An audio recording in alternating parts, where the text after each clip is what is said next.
25 minutes before 11 o'clock. Thank you for tuning in. It's time for us to speak to the guys over at Climate Control Mechanical Services. And the phone number right now to call into the studio to ask your questions is the WOCA Climate Control Source Hotline, 622-9622. If you're out of the area code is 352-622-9622. And today we are going to learn, it sounds like, about the importance of maintenance contracts. I know I have one for my mom's air conditioner in her place. I don't have one, but I'll just be upfront with you. Russ Ledbetter is here, and remind me of your name, please. John Schulte. John Schulte. Okay, thank you both for being here. The one and only John Schulte. The one and only. Well, good morning, guys. How you doing? Good morning. We're doing great. How are you? Yeah, I know. I was a little bit reluctant when you said I have to. John said you have to get one. I have to get a contract, and yeah. We can help you out either way. Yeah. New unit. I understand the importance of it because at my mom's house, it really makes a difference. They catch things way in advance. Right. And it's pretty amazing, actually. Yeah, I mean, statistically, I'm a statistics guy, so here's some data I found out. And it says everyone should know that a 1/16 inch of buildup on your coil can cut your efficiency unit in half. A 10% refrigerant undercharge can reduce your system's performance by as much as 16%. 120-degree attic with a 15% return air leak will double your operating costs. 80% of compressor failures are the result of no maintenance, and small problems left unattended can become major problems. So here's the irony here. Mm-hmm. People will be reluctant to call and get a contract because they can't afford it. And meanwhile, what you're saying is the contract will prevent the expense. Yeah, and the good thing with our contracts is we come out twice a year. We do a complete system check, heating and cooling. If you do need repair work, it gives you 15% discount. Gives you priority scheduling. So if there's non-contract people calling, if you do have a contract, you go to the top of the list. We give you 4 filter changes a year. What else am I missing? No overtime rates. The most important, no overtime rates. Weekends, nights, holidays, doesn't matter. If you have a maintenance contract with us, you get the reduced pricing with no overtime, ever. And does the person who has the contract for maintenance have fewer issues than the person who doesn't, or does it just appear that way? I wouldn't say maybe they have fewer, but when they do have an incident, when a non-contract or a person who does not have maintenance done on a unit, when they do have an issue, it's usually catastrophic or very expensive. Because they've let it go for so long? Is that what happens there? Yes. I mean, a compressor failure could cost you anywhere from $2,000 to like $3,700. Yeah, $2,000, almost $3,700. Where wow. a maintenance contract, is less than $200 a year. Wow, so. Wow. When somebody has a unit that's designed for the whole house, what do you call that again? A unit for the whole house? There's a word for that. A unit for the whole house. Well, like when one unit air conditions the whole house, what is that called? Split system. Okay, I don't know. But anyway, and it's not working. Let's say it works, but it's not as efficient as they hoped it would be. So and then they put in a window unit. Yeah. Does that help or hurt the functioning of the big one? It would help. It'd take some of the load off of it, but electric bill would be a little bit higher. Oh, yeah. Well, that's what I thought. The electric bill would be where you would notice it, yeah. Right. The reality is the system is designed for the space, and if it's not cooling or heating properly, there is an issue. And then your electrical use is higher because of the window unit, and it's higher because your main unit is not working efficiently. So it would be more cost effective just to get the unit repaired or maintenanced, and then go from there. When somebody sets up like a payment schedule, do they do that through you guys, or do they do that through their own bank, their own Visa card? How do they do that? As far as replacements? Yeah, like if somebody was getting, I guess where I'm going, I actually had a secondary question, so I'll just ask both at once. If I had no air conditioner at all, yes, and I just got you guys to come in and put a brand new one in there, does part of that contract include the maintenance contract? Normally, we include a 1-year maintenance contract with a new install, with the price of the install. I got you. Okay. And it's just, again, it's just to make sure that the system is working efficiently from the beginning. And as far as financing, our company does offer financing through different financial institutions, so we can finance anything basically. But I'm guessing you have your the guy who comes in with the MasterCard and just does it that way. We can do it that way. We do it cash. We can get them financing. Yeah. We have several different methods of helping our customers out. Do you do an analysis of the installation as well? Yeah, we when we send a salesperson out to look at a unit, and currently most of the time our technicians are sales for us. They will get up into the attic. They'll check the ductwork. They'll check the insulation. They'll check the efficiency of the unit. Again, I may have mentioned this. We had a customer who had their house painted, and the soffits were painted shut. So instead of an average 120 degrees in the attic, it was close to 150 degrees in the attic. There was nothing wrong with their AC unit. It was just the fact that it's so something hot else. Up there. Yeah. So we look for all the factors that contribute to the unit working properly. As far, just stick with insulation for a second. The insulation that is blown into the attic, that eventually deteriorates, right? Or it becomes less effective, right? Mm-hmm. So I'm guessing is that part of the maintenance? Do you look at that? We'll take a look at. I mean, we are not an insulation company. We don't have a method of, but we'll look. I mean, if it's matted down or there's been squirrels or something in the attic. Squirrels, yeah. Oh yeah, we get squirrel nests and all the time. I know. Yeah. It's amazing how often it happens. Yeah, it really is. So, but we'll make a general inspection of it and we'll make recommendations. We're not an insulation company, so. So can we get into some of the details of the maintenance contract? Are they all the same, or do you have different levels of? No, residentially we have one contract, and John can kind of tell you what we do. Okay. We clean the drain lines. We wash the coils on the outside. We treat them ones on the inside. Clean the blower if need be. Check the electrical, all the controls, and heating. We check the defrost and emergency heat. Just go through everything like that. Wow. And when we actually record, I mean, a lot of companies will come out and say check, check, check.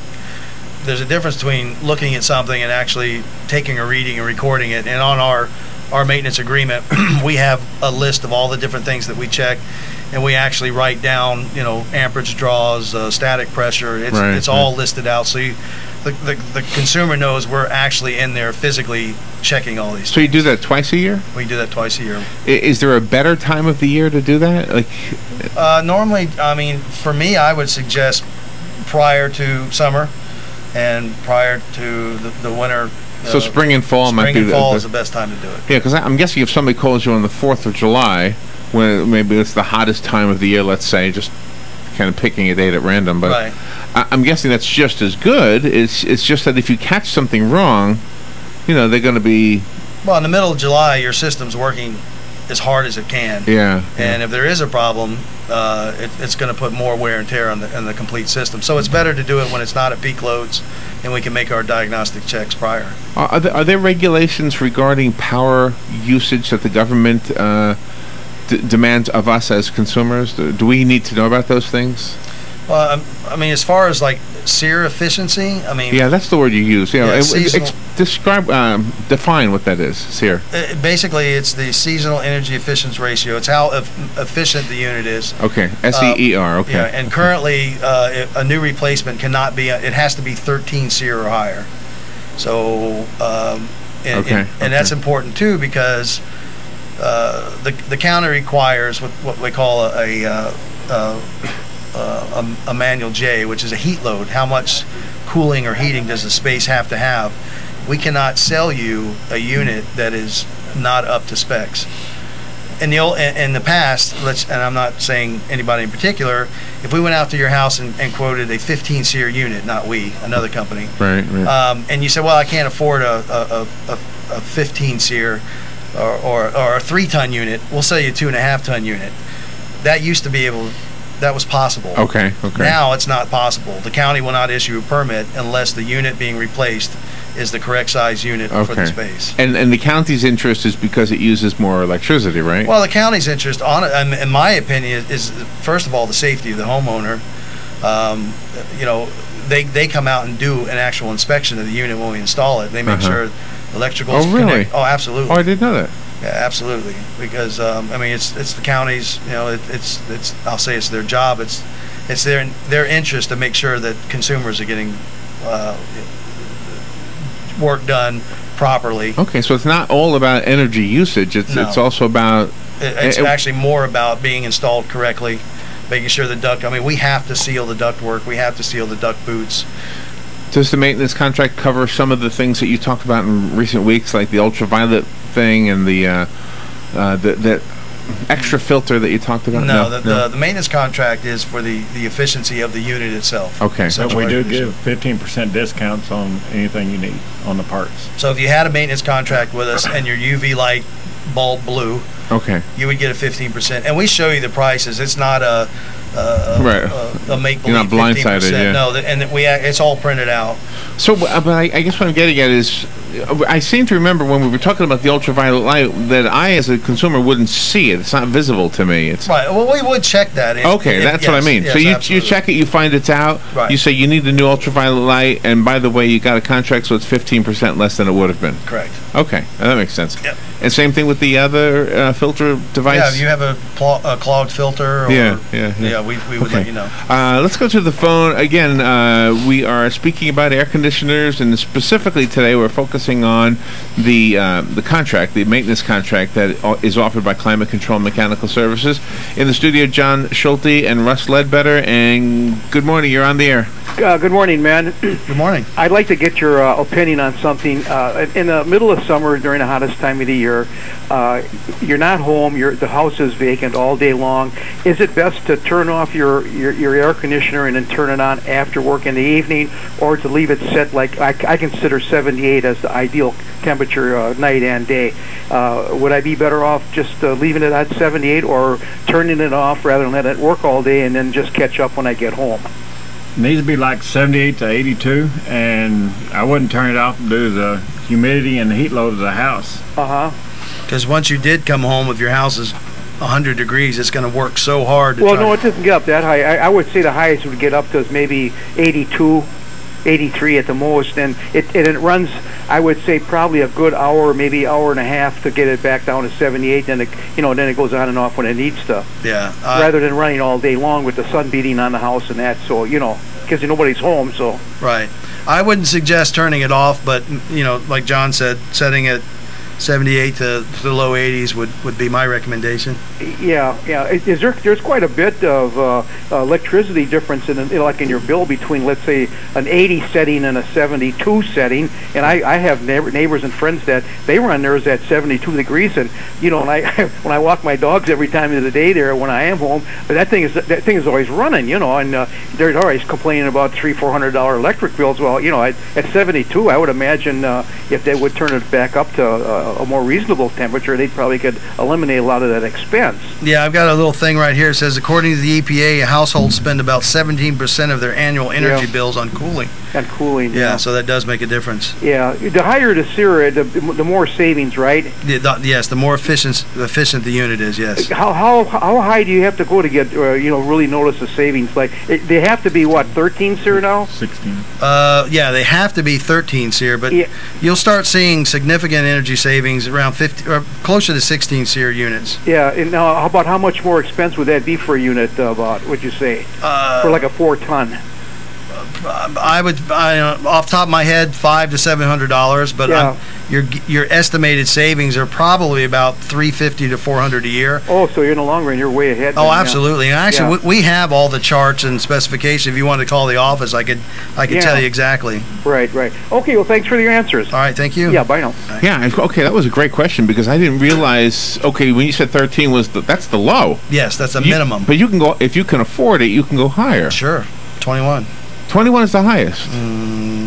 Yeah, there's probably higher, but as far as residential. And you would know, so you're paying more, but you're saving in electricity. Yeah, if you get into a 20 SEER unit, you're probably looking at, just off the cuff, $700 to $800 a year in utility savings. So, wow. When we present a system we actually show the customer. Wow, you will be paying a little more up front, but in the long run, you're actually saving money. So. Wow. Like the 16 SEER units have 2-speed compressors, so I mean, it makes a big difference when it's operating in low speed if the demand's not high in the house. So this may be a dumb question, but does a well air-conditioned home have a refrigerator that works less hard.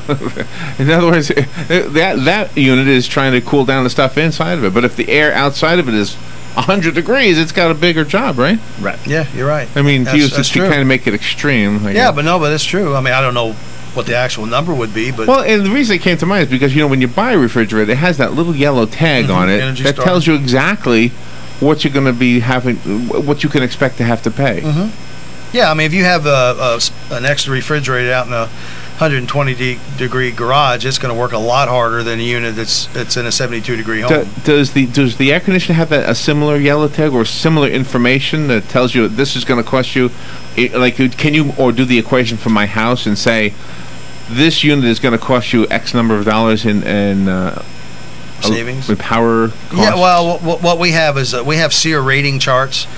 Let's say a 4-ton 13 SEER versus a 4-ton 16 SEER. These are the annual approximate savings in the electricity. Oh, wow. Our usage. Let me just remind the listeners that this is a call-in show. If you want to ask a question about your air conditioning, heat pump, heater, etc. This is the WOCA Climate Control Source Hotline, 622-9622. Our number is called the Climate Control Source the Climate Control Source Hotline because Climate Control Mechanical Services actually sponsors the phone number, makes it possible for you to be able to call into all of these radio shows. Les Ledbetter and John Schulte here today from Climate Control, and kind of trying to focus on the maintenance contract a little bit.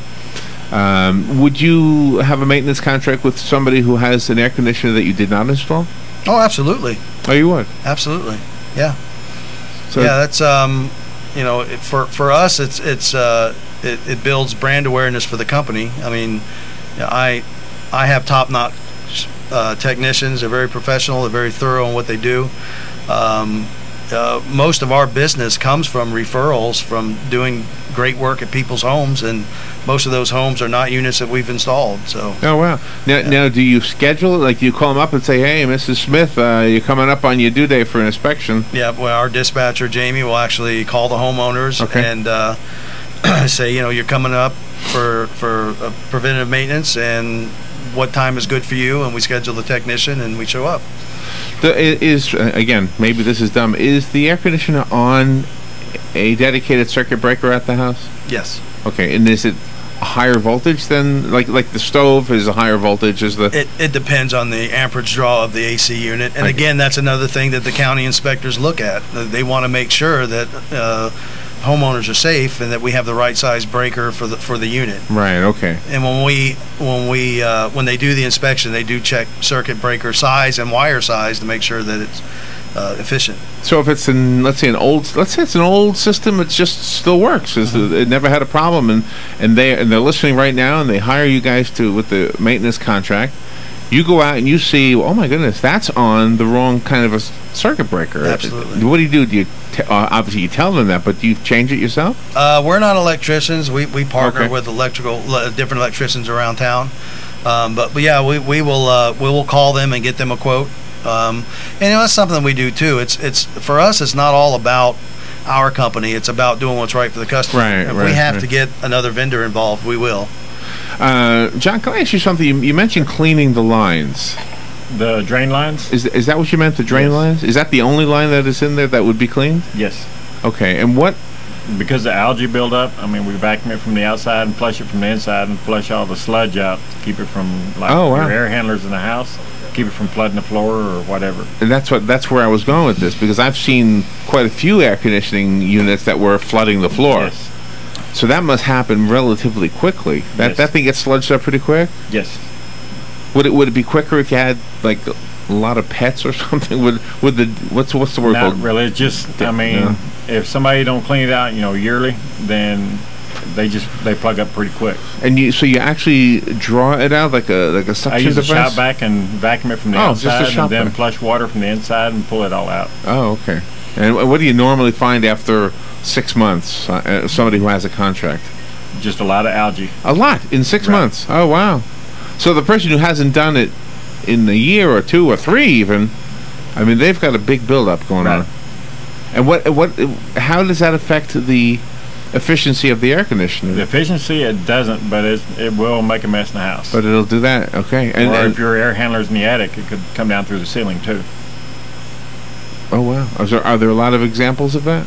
Just quite a few. Really? So yeah, that came up in one other show. Remember with the air conditioning, the air handler? Is that what you call it in the attic? See, I wouldn't want that. No, and we've seen houses where the drain is plugged and it overflows a secondary pan and causes a ceiling to collapse from water damage. So. Oh, that's not good. No, it's not. So what does it do? Like under a refrigerator, you got that little evaporation pan. Right. It's the same thing in an air conditioner? Right. Oh, really? Except the air conditioner drains to the outside, so if that drain line plugs up, it has no place to go. It'll just overflow. Yeah, now it's required we install what they call float switches, where if the drain line does get plugged or the secondary pan does get filled, it'll shut the unit down to keep damage from like that happening. You know, I often wonder, as hot as it gets around here, how did businesses, I mean, I can understand the house, okay, you got big windows, but I mean, how would this exist? How would we exist if, as a business, if it wasn't for air conditioning? It wouldn't be pleasant. I read a lot of history about Florida, and I read about pioneer days, and I can't imagine how anybody survived anywhere in the Florida heat without air conditioning. I know. I think that all the time. Yeah. You saw a lot more rat guard that way. Deodorant sales goes through the roof. I bet they were smellier. I bet they didn't have any deodorant. I don't know. People weren't as close back then as they are now. Oh man. But we were talking about the energy savings. Again, this is a quote I found. It says, "Good maintenance programs are profitable. Demonstrations show that the average savings of $32.76 per month if their systems are properly maintained." Wow, so there is quite a bit of savings. $360 a year, something like that. Mm-hmm. So for about $1 a day. Just about, and power's not getting cheaper, so it's actually more money in the long run. Yeah, everything's going up. It's amazing. Mm. So what is the first step? Somebody's listening right now and say, okay, you've convinced me. I need to get a contract. What do they need to do? Give us a call, 352-291-0185. We'd be more than glad to schedule a tech to come out and take a look. And our dispatcher would call you to set the appointment, and that's about it. Is there any circumstance under which you would deny them a contract? Do you look at a system and say, "Ooh, we're not going to"? Well, I'll be honest. We would go out and look at the system for a contract, and honestly, if it's just a system that's beyond repair or be more expensive to fix it than it would be to replace it, we would give them options as well, whether they wanted to keep it, make repairs, replace it. Right. I mean, some units are just in such disrepair that. Do you have that? I mean, has that happened? Oh, absolutely. Yeah, absolutely. You show up at a house and maybe they just moved in. They don't know what they got themselves into, right? Well, we've shown up to houses that somebody's just bought a house and they say my air conditioning's not working, and we go outside and the condensing unit's been taken. So. It happens. You would be surprised. Yeah, you'd be surprised what we find. Do you know what was interesting to me? I have my mom's house going up for sale as soon as we get all the real estate things worked out. And the realtor lady came out to look at the house, and she had all her homework done, and she knew exactly when the roof was repaired, which was just a few years ago. She knew exactly when the new air conditioner was put in, and et cetera, et cetera. So all of that is, and she got it from the county government. All permitting. So somewhere, yeah. And that's why it's so important. I mean, regardless of who you do business with, make sure they're licensed, make sure they have the insurances, make sure they're pulling permits. What may save you a few $100s by not pulling a permit could cost you a lot in the long run. Not just money, but your personal safety as well. Yeah. So, I mean, for instance, we had a client who had a converted barn. They had made an apartment. We had gone out to look at a unit, needed to be replaced. We went to pull our permit, and unfortunately found that none of the permit had been pulled for the conversion. Wow. And then they really had a mess on their hand. It wasn't their fault. They bought the house assuming. So that's why permitting is so important to make sure it's done. By the way, I want to share something else I learned from this real estate lady that is very helpful to anybody who wants to sell their house. And probably there's other pluses to this too. There are two enclosed areas in the house that were not originally enclosed areas when the house was built, okay? She asked me on the phone, and now I'm here, and this house is in Beverly Hills. She asked me on the phone, do you know if those two rooms have ducts in them? Are they air conditioned, in other words? And I said, I'm not sure. I can't remember. So I went over there on a Saturday, and sure enough, they have ductwork in them. I turned on the air conditioner. Sure enough, they were attached. Everything was working. Well, here's the amazing news. She added the square footage of those 2 rooms to the house. And just because of those 2 ducts, one in each of those 2 areas, the house became more valuable. That's true. Because it's got now more square footage of living area. They don't consider it living area if it's not air conditioned. Right. Isn't that amazing? Yeah. And the other thing too is you need to have when someone does something like that, it needs to be permitted. One of the reasons is we have to run a load calc to make sure that the current unit is efficient enough to cool that added space as well. But yeah, conditioned space does increase the value of a home. So yeah, I mean, so if you're looking to sell your house and you don't have ductwork in those enclosed areas that you maybe enclose the carport or something like that, my goodness, you guys could come out, put a ductwork in there, and you just made that person able to sell that house for more money. Well, another thing we can do for people, we sell what we call mini splits. So if you have a lanai, a screen room, or something that you've enclosed and you don't have enough cooling capacity in your current system, we can install a mini split system as well. Is basically a ductless AC system, and we sell quite a bit of them, especially for lanais and converted porches and things. Could you use that on a tool shed that's separate from the house? Absolutely. That's a good idea. Great. That's a really good idea. We'll be over at 12 tomorrow. That's a good application. That's really good. Actually, idea. I have a workshop, and I have a mini split in mine, so it's very affordable. All right. So if we haven't answered a question and you have one, you need to call Climate Control Mechanical Services. Russ, what's the number over there again? 352-291-0185. All right, and we do have it here. If you missed it and you want to call us, we'll be glad to repeat the phone number for you. Also, if you go on the WOCA website, it's already on there on the guest list for AM Ocala Live. Plus, you can go to Climate Control Mechanical Services website. What is it? OcalaAirConditioning.com. Okay, and is there another one, Climate Control Florida? Yes, Climate Control. That's more of our commercial side, but yes, you can go either way. So OcalaAirConditioning.com is what you would want to go through. Absolutely. Well, guys, thank you so much. Russ and John, thank you. Thanks for having us. Do you go to Citrus County? Yes. Oh, you do? Yes, we do. Okay, good. We'll take a little break and we'll be right back.